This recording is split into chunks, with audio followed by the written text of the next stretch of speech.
It is day 7 of the COP30 Climate Summit in Belém, Brazil. The expressed aim of the talks is to increase global efforts to protect the environment and reduce emissions.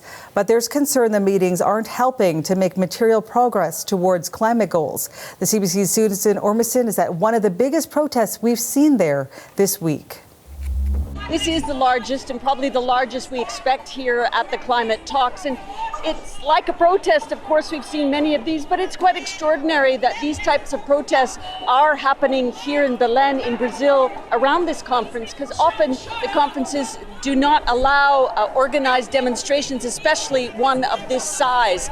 Many people here are happy that this conference is here in Brazil, shining a light on indigenous peoples and their claims. And they're definitely interested in the issues that are happening here. And I spoke to one young woman just a moment ago.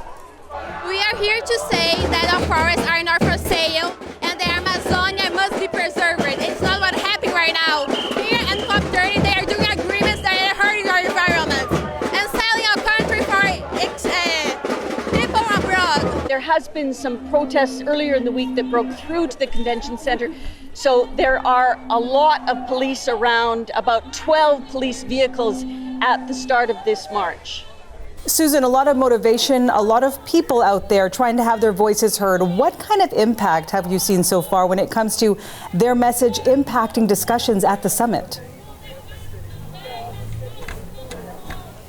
I think that delegates from around the world are noticing that President Lula brought this conference to a smaller city, not a top tourist city in Brazil, and that is working. There's a sense that there is impact from these demonstrations. But inside, the negotiations are tough, in part because of the change in geopolitics in the world in the last year. The United States are not here at all. They used to be a big climate funder, and that's impacting the talks. Their negotiations are going into the second week at a high level. There is some concern that not much or a weakened result will come out of these Belém talks. They're talking about creating a pathway to transition away from oil and gas, which was a pledge agreed to 2 years ago, but it's not certain that they can come to any consensus on how to do that. They're also as well dealing with the very difficult task of coming up with billions, hundreds of billions of dollars to support countries feeling the worst effects of climate change.